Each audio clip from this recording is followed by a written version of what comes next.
Premier épisode de Lille, cette ville calme et paisible, et on va commencer avec cette dame qui demande à un monsieur 50 balles, et du coup bah il refuse, parce que c'est normal en fait, et du coup la dame l'accuse d'être raciste, et que s'il refuse de lui donner 50 euros, c'est uniquement à cause de sa couleur de peau. Donne-moi ça, 50 euros. Non, je donne. Combien? 50 euros. Non, je donne pas. Pourquoi on n'a pas donné? Non, je donne pas. Mon Dieu, Hé, toi. tu veux me frapper? Mon Dieu. Je donne pas. Ça, c'est mon Dieu, il n'y a pas Mais c'est donné. bon? Je donne pas. Regarde, c'est bon. Écoute, je suis pas obligé de te donner, ok? Faut m'énerver, sinon tu vas voir. Toi, t'es africain, toi. Tu vas voir si je donne pas. Toi, t'es raciste. Hé, toi de quoi? Raciste, toi. Donc elle l'accuse de raciste, alors que le mec est africain. Mais pourquoi pas? Hé, toi de quoi? Raciste, toi. Allez, va là-bas. Non, il est monnaie tout là-bas. Non, Pourquoi? Tu pas regarder les personnes? j'ai pas l'argent, moi donne pas. Lui, il va donner l'argent, lui. Mon pote, il va donner l'argent, toi. Ah, va. Toi aussi, va. Va. Va, allez, toi, va. Ah ouais? Tiens, un. Non, moi je donne, mais je donne pas. Pourquoi tu es raciste, toi? Tu es raciste, toi. Toi aussi, t'es raciste, ouais. Eh, va. Eh, va là-bas. Ouais. Il est mon Dieu, toi. Ah ouais? Et donne. Non. En tout cas, l'ambiance à Lille a vraiment l'air extraordinaire, hein. J'ai vraiment envie de visiter Lille. Là, on va regarder des passages de Vincent Lapierre à Lille. Plutôt là, parce que là, il y a écrit Bruxelles. Pourquoi j'ai mis celle-là? Donc celle-là, France saccagée Lille. On a tenté de bloquer notre voiture dans une cité à Lille.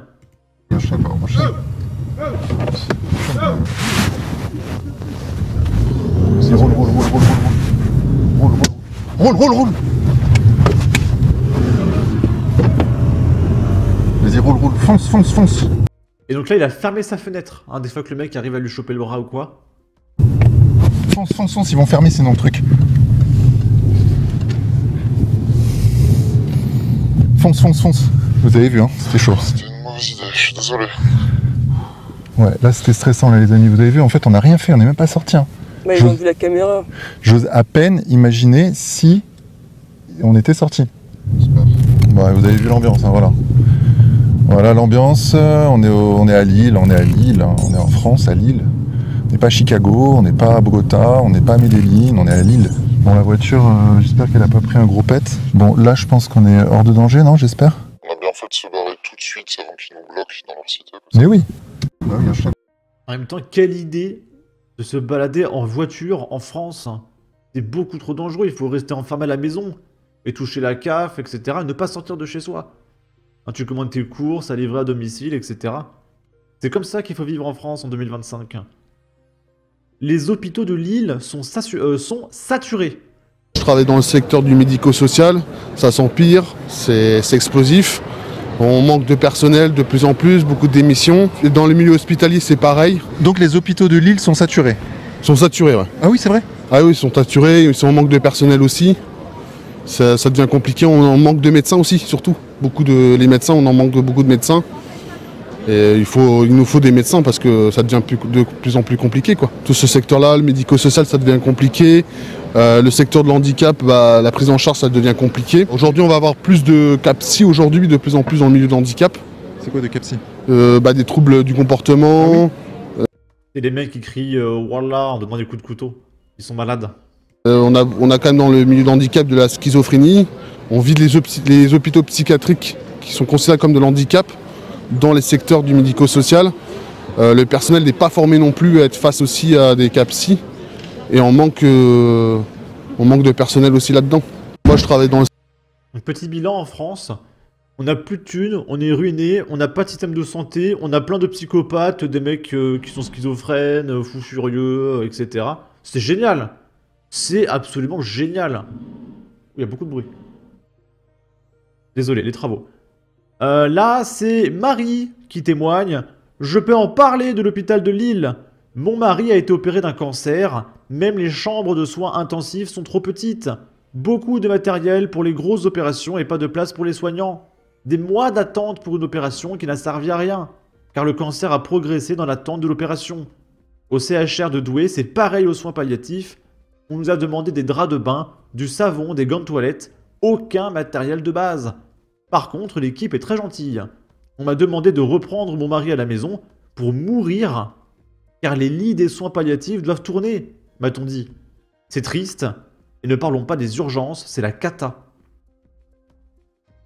Là, c'est un mec qui dit « Ce ne sont pas les Lillois qui foutent le bordel à Lille. » C'est bizarre, c'est qui alors? Les Irlandais peut-être? Et en plus, les trois quarts des gens qui foutent la merde ici, à Lille, c'est pas des Lillois, c'est pas des originaires de Lille. Ça, c'est encore plus aberrant, ça se passe dans ma ville, moi je pète un plomb. Moi. Ils sont d'origine d'où alors? Ah, qu'est-ce que j'en sais? Moi, c'est des Français, c'est pas les miens, hein, c'est les vôtres. Donc... Ah, j'en sais rien de ça, hein. C'est des Français en tout cas, c'est des Français. Ah, ça c'est sûr, mais je sais pas d'où ils viennent. Hein. Moi, je sais pas d'où ils sont. Moi, je m'en bats les couilles. C'est juste que moi, si ça se passe... C'est probablement des Bretons, hein, je pense. Dans ma ville à moi, des gens qui viennent d'ailleurs, des autres villes et tout ça, et qui viennent foutre la merde dans ma ville, à mes citoyens, ou à mes voisins, ou aux gens que je connais, c'est clair que je leur fais la guerre. Moi, j'attends pas Poutine, moi. Mais bon, après, ça, c'est pas mon problème, c'est pas mon ressort. Moi, je suis pas là pour ça. Ils n'arrivent pas à se débarrasser de ces gens-là qui agressent les gens sur leur terrasse. Et quand ils interviennent pour leur dire, vas-y, laisse la terrasse tranquille, laisse les gens de la terrasse tranquille, ils sont insultés, ils sont menacés, ils appellent la police, mais la police ne vient pas. Le pire, c'est qu'ils savent hein, ce qu'ils font avec l'argent, mais ils ne font rien, ils font rien. Et en plus... Ok. Et on va terminer avec ça. Je ne sors plus la nuit. Une étudiante gazée et sauvagement tabassée par 2 voleurs à Lille. Mohamed, un migrant algérien aussi jugé pour une autre agression et évidemment toujours en liberté, condamné à du ferme et une interdiction du territoire français qu'il ne respectera pas. Il est 4 h du matin, ce 13 octobre, dans la petite rue Catel-Béguin, près de la rue nationale.